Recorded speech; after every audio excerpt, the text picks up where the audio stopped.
একটা সময় ছিল যখন আমি অনেক স্বপ্ন নিয়ে নতুন এক পরিবারে পা রেখেছিলাম। ভেবেছিলাম শ্বশুরবাড়ি মানেই আমার নিজের ঘর। কিন্তু ভাগ্যের পরিহাস, সেখানে আমার লড়াইটা বাইরের কারো সাথে নয়, ছিল ঘরের ভেতরের মানুষদের সাথে। আমার শাশুড়ি আর ননদ। ঝড়ের শুরু। বিয়ের পর থেকে খেয়াল করলাম, আমি যাই করি না কেন তা কখনো যথেষ্ট ছিল না। তিলকে তাল করা, কথায় কথায় খোঁচা দেওয়া আর আমাকে অপমান করাটা তাদের নিত্যদিনের রুটিন হয়ে দাঁড়িয়েছিল। আমি সব সহ্য করেছি এই আশায় যে অন্তত আমার স্বামী আমার পাশে দাঁড়াবে।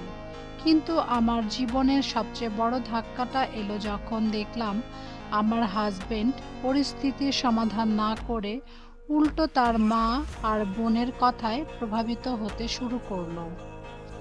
যখন সংসারটা ভেঙে গেল, সংসারটা টিকিয়ে রাখার আপ্রাণ চেষ্টা আমি করেছি।